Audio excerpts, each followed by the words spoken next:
Great. So, thank you everyone for tuning in and joining us. I'm so excited to introduce multifaceted artist Alan Vladusic. And yeah, so he is also an award-winning creative director, designer, and art director and major advertising agencies around the world. Originally from Bosnia, raised in Germany, and based in New York City, Alan is also co-founder and creative director for three brands. I just want to share this work. It's such a beautiful, simple yet powerful. It's such a haunting and such a beautiful image. The Notorious B.I.G. This particular work was featured in Emerging New Artist Show at Sotheby's in 2018. As a part of the Immortal series, Ellen reflects on his fascination on human achievement and investigation on never dying fame. He also demonstrates the human courage and ability to rise above the life challenges and the darker side of our world, such as corruption, violence, war, and substance abuse. So I'm gonna have you take this away.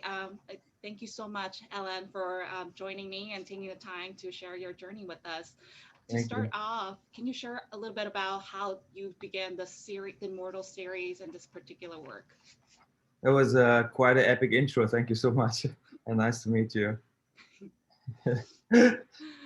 um, yeah, it's a definitely an interesting journey. How I started this whole immortal journey. It's basically, I mean, I've been doing art for like my whole life since I'm like, I guess like 14, 15 years old, and I was always very interested in doing art. And but I used to, when I was a kid, I used to go see all these fancy stuff, the fancy artwork in apartments and houses and galleries, and I could never afford it. And one day just made a decision. I'm just going to do my own stuff and do something I really like, and maybe someone wants to hang it on their wall in their homes and stuff. That's how the whole process of me making art started. And then for me, then when I was 19 or 20 years old, when I started working in advertising, everything changed for me because I started to get very conceptual in my work. And what I was missing in the beginning in the art world, when I was seeing stuff, even though if I really love some stuff, but I didn't understand it. So for me, it was very important to, in my work, I wanted to be very conceptual for someone who isn't in the art world. They can understand and what they see on the wall. You know, even if they love it or hate it, it doesn't really matter as long as they understand what I'm trying to do here. That was for me very important. And the whole Immortal series started. It actually started with my dad. Um, he was a big John Lennon fan from the Beatles, and I was, when I was growing up, I was a big fan of Tupac and Biggie. And what I realized is, like, I was always asking myself the question, why are those people die so young? You know, um, can you imagine if they would have lived 50 years longer, what kind of library of music or anything else they would create? And even though in that shorter period of time they were alive, they had such an impact on people around the world, no matter where you come from, what's your social standard is, where you from, what's your color. Well, it doesn't really matter. It's just, it had such an impact on culture, and I was fascinated about that. But I was, at the same time, I was very upset that they left so early. So I started to use use that how you say it, that tension, and create art out of it. And that's how this whole series Immortal started. And then I was always fascinated by the materials I'm using, the plastic and drawings and working with different layers. Um, yeah, so that's how the whole journey started for me. So taking something that impacted me in my life and my journey and just turn it into an art form.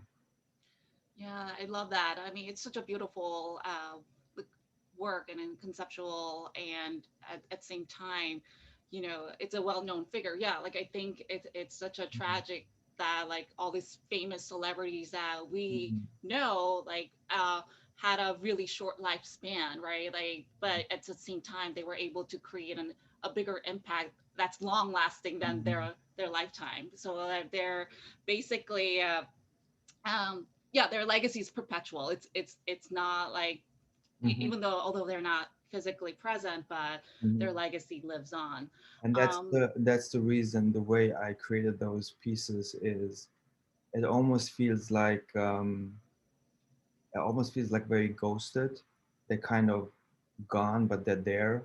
yeah, Um, it's the problem. The problem I'm having demonstrating, showing my artwork is in a still image is because it lives. It's you have to move around. You have to stand in front of it when you start. It's almost like a 3D effect because that image changes when you walk by, and then you can actually see it's layered by layer. There's different layers, and the actually clock inside the art piece. It's made of very detailed little pieces in 3D. You can almost immerse yourself into the artwork. Unfortunately, as a still image on a 2D background, it's really hard to yeah. demonstrate the impact it has on people. Yeah, I think that's a sad thing about nowadays is that Mhm. the lack of physical interaction. I think yeah, that's one thing that I'm really sad about is that Mhm. like not being able to see this work in person. I mean, Mhm. it did definitely resonate in terms of like the composition and everything. Yeah, it's like very haunting, but at the same time, you're also memorializing these legendary figures in your work. What also was very important for me for, I mean, the whole subject. It's if you think about it from an umbrella um, perspective, it's very dark, and it's about death. It's about people getting shot, people bleeding, people dying, and all these kind of things. But on the larger scale, if the way I wanted to showcase all this work, it's done in the most beautiful and sophisticated. If you, I mean, I have all the art pieces around my house and galleries and stuff, and if you look at it, it doesn't feel like death at all. It's actually something positive. And the twist, the juxtaposition between those two worlds was very important for me. It's even though if it's such a dark subject, but the way it's executed, it's in a positive. It when you leave the artwork and you go with a positive kind of feeling, and that was very important to me. No, absolutely, and it definitely conveys that it has that spiritual aspect That's a really of good this. word, spiritual. 100%. It's really, even though if you're not a fan of Tupac, Biggie, John Lennon, I have a few other pieces like Malcolm X, Mhm. Gandhi, all these big figures that had been shot in history, Che Guevara. Um, yeah, even if you're not related to these people or don't have an emotional connection to these people, you leave with a thinking after you saw these pieces.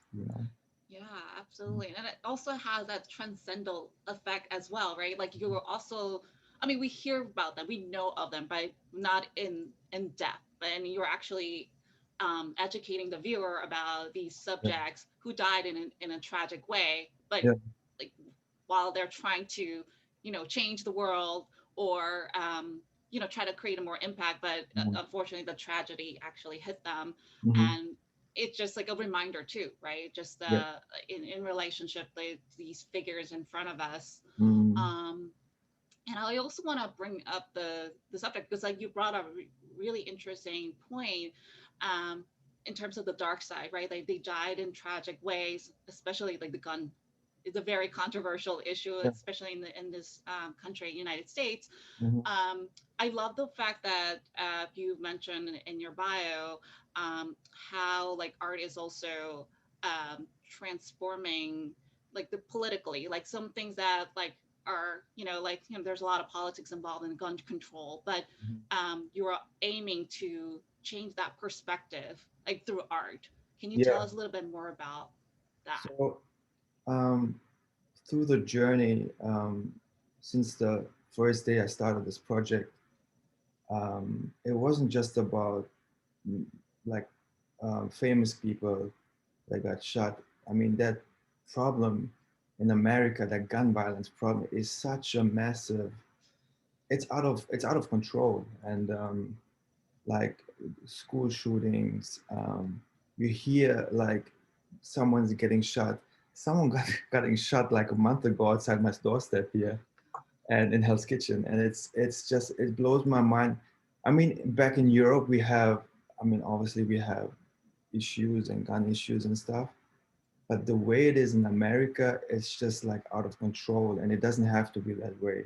Yeah. And I created one art piece, which is the sculpture, which talks exactly about that problem, that gun violence in America. And um, and I wanted to talk about one other piece I have, which dramatically I want to. It's about the kids, and it's about the mass shooting in schools and how many young kids lost their lives because of the gun issue in America. And I definitely wanted to touch on that kind of subject as well because it's a general problem, you know. Absolutely. Yeah. Absolutely. Yeah. I mean And that's I can talk a little bit more about that specific piece. I started that piece actually in um, just before COVID hit, and I couldn't execute it because I have to be outside. And um, yeah. it's actually, if you don't mind, I want to talk about this a little bit. Oh yeah, absolutely. Please. It's an extension of this piece what you're showing right now, the biggie. So it's basically what I'm doing is that three-dimensional clock. That's that I want to do a viral street performance thing where you use just that three-dimensional clock the way you see on the screen, and that will be placed in walls around New York City, in every city in America, and you're just going to see that clock in the wall, and that blood is dripping. Mm, But and then next to it is going to be a barcode. So where you walk up with your phone, open your camera, and you scan that code, and that clock, that gunshot in the wall, that's connected to a young kid that got shot in school shootings. So that hole in the wall, that clock in the wall becomes memorial. mm, So on your phone, a picture of that kid is going to come up, and the whole story of that kid is going to be on your phone. So, and that's what I want to do across America. It's just yeah, it's just bringing it to the streets and making a point so people can see how many kids are actually dying. Can you imagine you seeing 500,000, mm, 1,500 walls, holes in the walls, and everything is connected to this person that got shot somewhere in America? I yeah. think personally it's very emotional. It's a very powerful message combining art and a society issue here, especially here in America, combining those two things, I think you have a very powerful tool, Yeah. you know, in creating awareness, which is very important to me. It's not, Absolutely. this is not about, my art was never about making money. It was always about making a point and creating a society. Like I want people to think about all these things, you know, like why I'm doing this, because this is so important. Because the government is not going to change overnight. And I really believe here in America will never change. There will always be a gun issue problem. It's been for 150 years, and there will in the future in 150 years exactly the same way. It's just too much money involved. It's capitalism. That's the problem. But we as people, we have the power of having a voice, and especially now through art, we can just like do whatever. If you be creative, and we can just go on and just make a statement, you know. Absolutely. I think that's the like the purpose of art is that the power, right? Yeah. It can transcend like either whether it's spiritually or just raising voice and create awareness of what's happening and so that we could actually drive that change, right? I mean, yes, it's not Yeah. going to happen overnight. It's still a lot of Yeah. work involved. It's complex, right? Politically, Yeah. the historically speaking, and what, Mhm. yeah, I think that you definitely demonstrate that aspect of like the actually, utilizing the power of art and to convey that for such an important message Mm.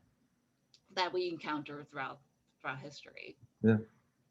So Definitely. yeah, um, just going to stop sharing the screen. But yeah, so could you tell us a little bit about your more in depth in terms of your journey, your personal story? I know it's such a that you encountered so much throughout your life as well, and how you were able to transform yourself. Mm. Yeah, it's I wouldn't even know where to start. I mean, Maybe it would be helpful to how you decided to become an artist. I know you mentioned in the beginning about like art not being accessible and you want to create something that's more accessible, but I in mean, terms of a in personal my level. in my particular journey, it really started off as a young kid. I The way I grew up um, and because when I was young, I had a speech disorder, so I didn't. I first, like, even in kindergarten and then later on in school, I was always super quiet. I was very introverted, and because I had a disorder, I was stuttering like crazy when I was a kid, and I was always afraid to speak out and to yeah, just to have a conversation with someone.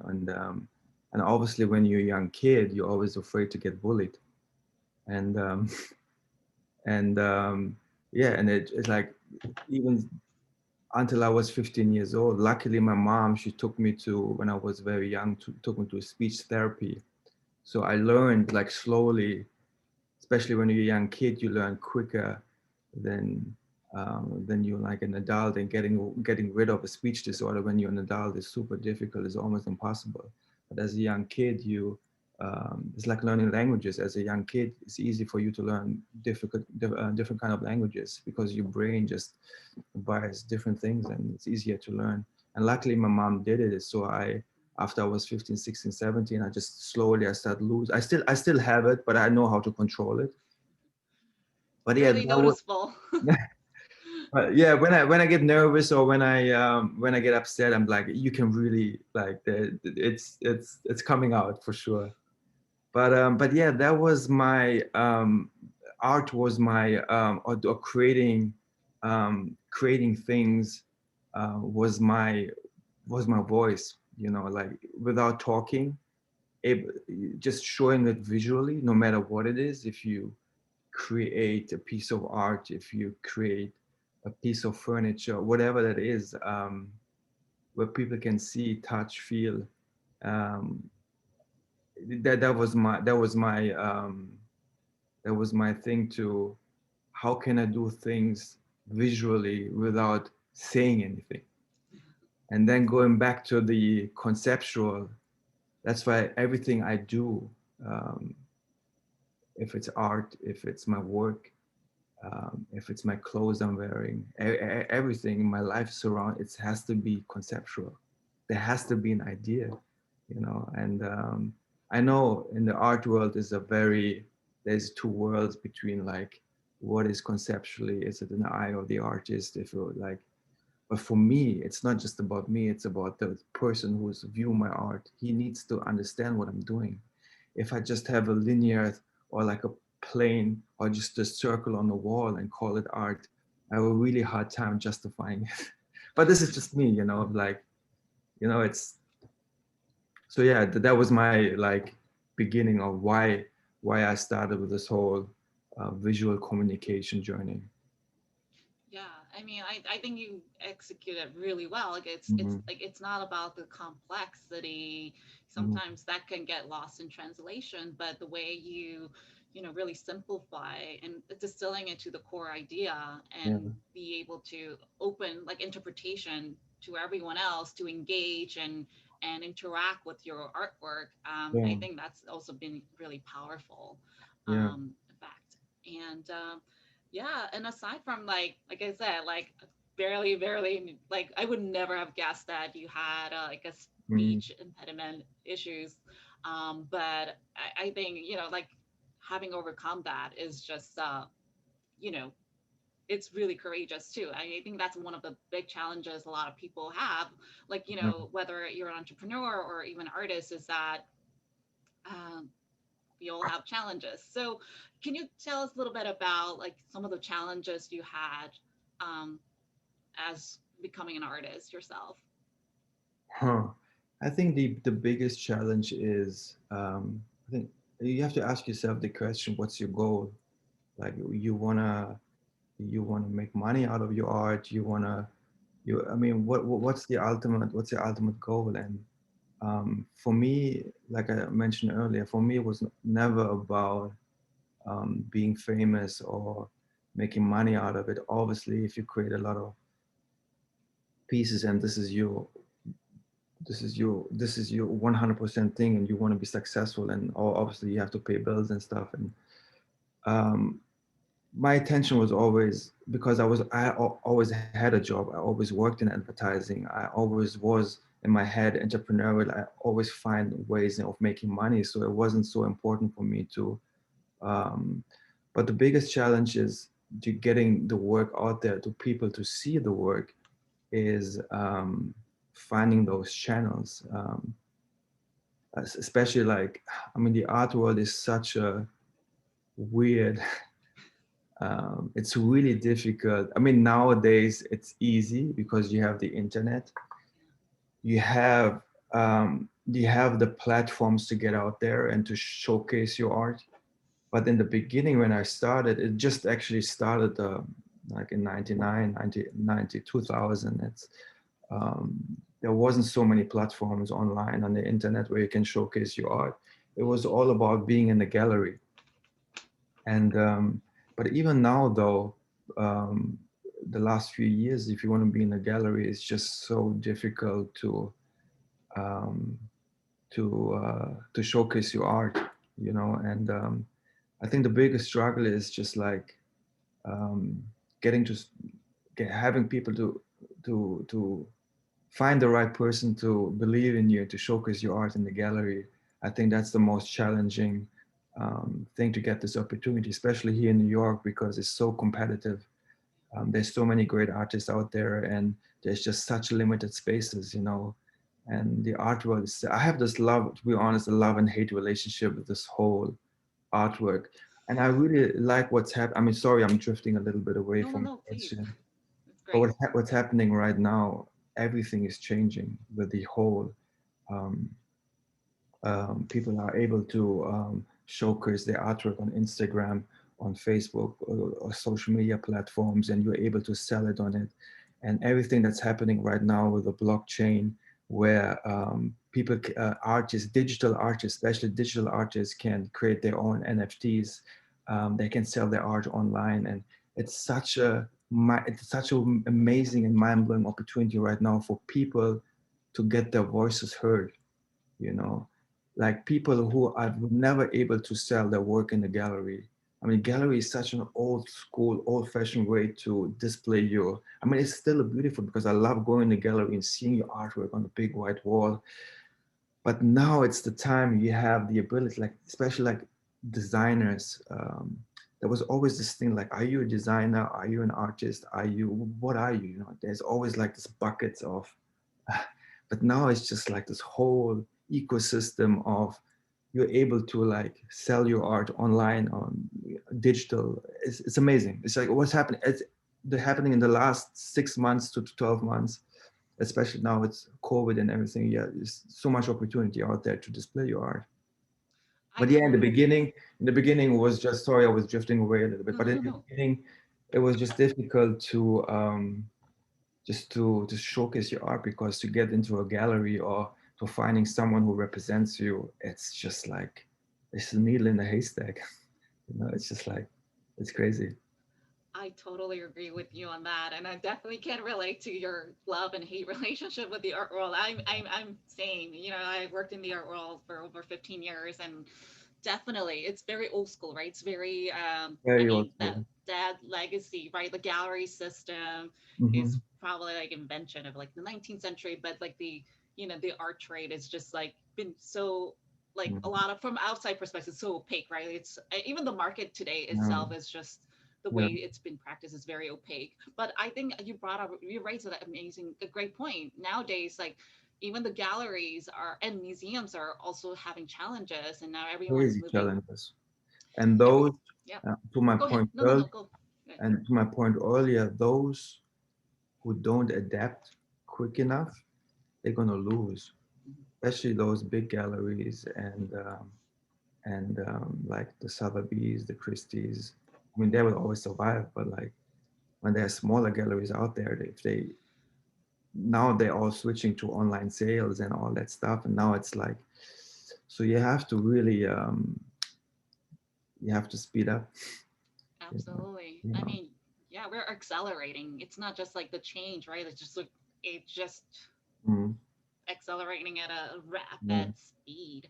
yeah, And yeah, I mean, I think you also raise a great point in terms of like the fixation of the label, right? Like there's like the buckets of the labels we tend to mm, associate or be fixated upon, right? yeah, um I love the fact that you raise, sometimes like I think a lot of artists have challenges in terms of like they don't like to admit that they're entrepreneurs, even though they artists are like in fact they entrepreneurs, are. but They are. because Admit it. it's Embrace people it. have trouble. I know it's, but nowadays Sell like your stuff. Make money. It's like why not? Like it's your brand. It's like eventually you are a brand. Just promote it. You know. absolutely, I think that's the one thing a lot of people have difficult time getting over. I think now it's more relevant because now people are like, yes, everyone's online. People are leveraging social media and be able to promote and self promote and sell their work on their own Yeah.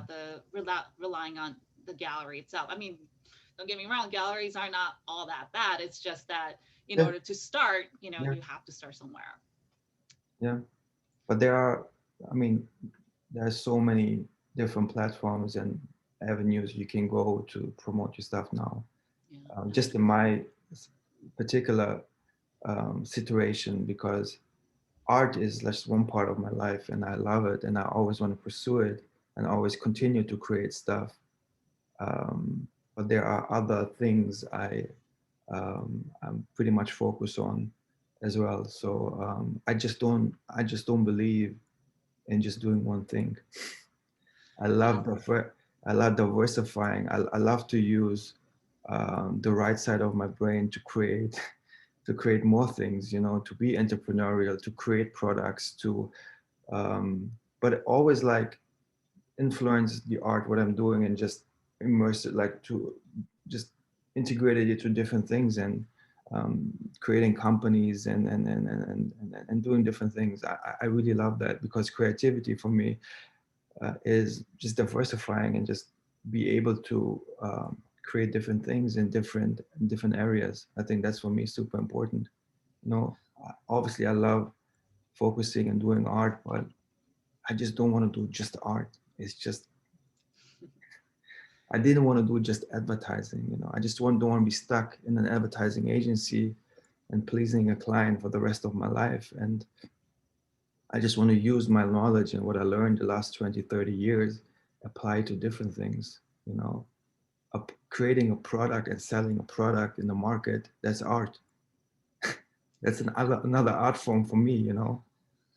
It's commercialized, yes, but it's art. It's a creation, you know, and I love that. yeah. And if you immerse all these worlds, whatever it is, I mean, it's just a beautiful thing. It's Yeah. much bigger than just one piece of art. No, absolutely. Yeah. I'm sure a lot of viewers have the same question as I do, is that you are currently running three brands Mhm. while you're still executing your new series of work. So how do Yeah. you stay focused? Um, Actually, this year helped me a lot to not getting distracted by the everyday New York life of going for dinners, going for lunches, meet people, making all these. So this year really helped me to sit on my desk right here and just focus on putting things in the right place and scaling it, and having obviously great people around me and great partners who helped me to achieve this goal. Um, but yeah, it's just, I think that's where the German side of me comes in. I think I'm good in just organizing things. It's all about timing and organizing your day-to-day life. And um, if you're all over the place, then it's going to be very difficult to do one thing really good. Um, yeah, just like yeah, Yeah. it's not an easy task, but it just happened. It fall into a place. I was at the right time at the right place and had the right people. If it would be just me, I wouldn't be able to focus on all these things. But I'm a really big believer, if you have the right team, the right people in the right place, you can create different things. You can do it. That's amazing. That's amazing. Mm. I know. I mean, like I said, like three, it's not just one, but like, or even just running one company, if you're on your own, it's really tough, right? Like, and try to Mm. balance or juggle everything. But like what Mm. you said, like is having the right people and Yeah. being in the right time, and of course being super organized and being Mm. able to Yeah. allocate your time wisely. Yeah. Uh, I think being consistent and having the patience, it's the key to everything. You just have to keep pushing um, and not giving up, because at the end of the day, the whole journey is a roller coaster. It always goes up and down, yeah, and when you're all the way down, and um, have to show your strength and not giving up and keep pushing, and then you go up again, you go down again, you go up and down. Because being an entrepreneur, I think that's all about being on a roller coaster ride, you know, and hopefully at the end of the tunnel, um, you see the light. absolutely. Yeah. So, what is the best advice you wish you had when you were starting out as an artist and entrepreneur? Ah, what's the best advice? That you wish you had known when you were starting out, or what would you Never. give to younger Okay, I self? know this sounds ridiculous, but never use your own money. Never use your own money to start a business. No, no, That, it's obviously I did a lot of. I mean, I'm still doing a lot of mistakes, but those mistakes make me do better the next time. Obviously, in the beginning, I invested a lot of my own money because I believed that I can do it, but I didn't have the right people around me, the right team, so I failed big times. I lost all my money in the beginning, but there was a learning curve. I learned from that. Um, I wish someone had given me the advice in the beginning that that plan before you walk before you start running. And I thought I was invisible, and I thought I was like, oh, creativity can solve everything, and like I can do this. But at the end of the day, I couldn't do shit. I was like trying to run before I walk, and that I wish someone had given me that advice much earlier. But maybe not, because I wouldn't be here today if I wouldn't, because nobody can do it the right time, the first time right. It's impossible. no, no, that's really, yeah. I think it's all that would require also patience, right? Like sometimes we just, Mm. like for entrepreneurs, sometimes we do get impatient with ourselves, Mm. try to Yeah. speed things up, and then And that's the problem. There is absolutely no shortcut for anything. I really believe that. It's like you have to put in the hours, and no matter what it is, if it's just like baking a cake, or is it like building a bit, whatever it is, it's like you have to put, if you want to make it taste good, you have to do it a million times. It doesn't taste great from the right from the beginning. no, lots of trial and error. Right, yeah, 100%. I really believe that there is no shortcut.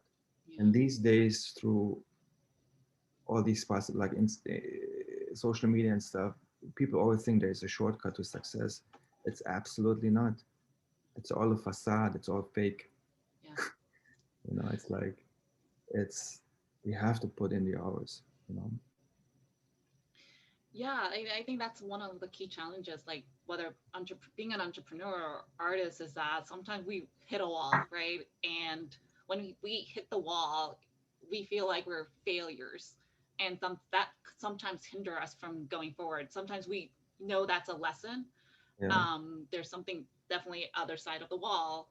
We just Yeah. have to break through. So, it, in your case of being like a serial entrepreneur and an artist, like how do you overcome that challenge in terms of like you hit a wall and then how do you like break through that barrier when you I think it. certain stages? Yeah. I mean, it's a difficult question to answer. Okay. Um, I think it's just. I think the way I grew up helped me a lot to because I came from nothing, like absolute nothing, um, and I was never afraid of failing. You know, failing was always an option. The option was really high actually to fail, and um, and I think when you really not afraid to fuck it up completely, then I think you have a good chance to push through it and just start all over again. To have the energy to start all over again.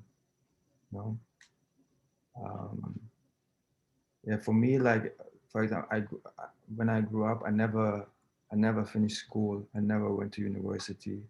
I have a shitty education. I had all the possibilities. In Germany, you don't have to pay for college. You don't have to pay for education. It's all available for free, and the best in the world. And I still choose a different path. I didn't want to go. I use the hard the stubborn me is like I can do this without spending 5 years in the classroom or studying something. um, I was not so for me it was always I was never afraid of failing and trying. um, I don't know, it's difficult to explain. No, I mean But that makes sense. yeah, so yeah, I was always all in or nothing, you know. But the most important thing, I was never afraid uh, to mess it up, and I'm still not, you know. And I'm like 43 years old now, and I'm, it's like if it doesn't work, it doesn't work. Then I try again. As long as I can wake up, look in the mirror, and say like, you know what, I messed it up, but at least I tried. You know, I think that's the most important thing. You know, if you can look in the mirror, you're an honest person, and you at least can say you tried without fucking anyone over. Then yeah. No, I think that's really well said. I think it rings true. It's like a lot of people, right? Like who created a lot of impact is that they weren't afraid. It's not that they weren't afraid. Like no one has like there's no sense of like having zero fear, but they were courageous enough. In spite of fear, they had the courage to take that action, and despite all the whatever the society said, they would just like Mm-hmm. went through it and did what they Mm-hmm. had to do, even though it may seem failure at the time, but they were Mm-hmm. able to like push through What that. I think what always helped for me as well is I how do I say this?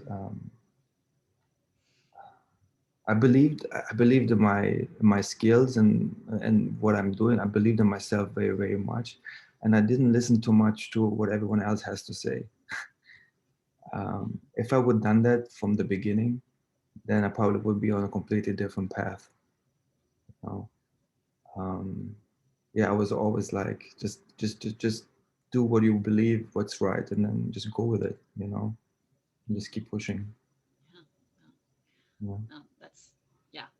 I think that's I hope definitely I hope this makes sense. it totally makes sense. I mean, I think yeah, you definitely have the core attributes of entrepreneurs. Like like especially when we're starting out, people try to you Mhm. know coax us to wait get our just like not Mm. get started. It's like it's projection of their own fear, right? Like when they people give opinions like you should do this, you should do that, Yeah, and at the end of the day, it's just like it's projection of their own fear, yeah, and but you actually push through, and then you really believed in of course you really believed in yourself first mm, in order to move actually forward. yeah, and And definitely surround yourself with the right people.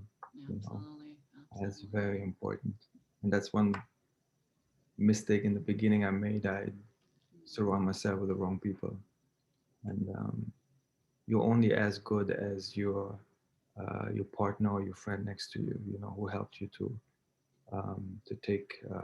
take your life to the next level. You know, because alone is all very very difficult. Yeah, absolutely, Mm. absolutely. And then we're almost out of time, but I just want to ask one last Yeah. Please question as we ask me wrap up. anything. So, how do you define success? What does success mean to you, and then how does that look like to you?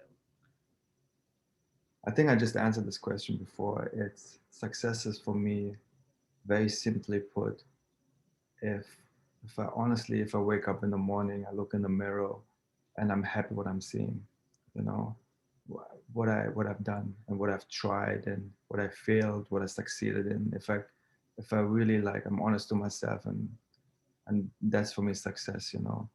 And if you believe in yourself and you keep pushing and then I think you can achieve incredible things, you know. That's for me success. And obviously later on then um, getting the rewards for all your hard work and everything you put in. But um, but yeah, definitely like happiness and being happy what you see.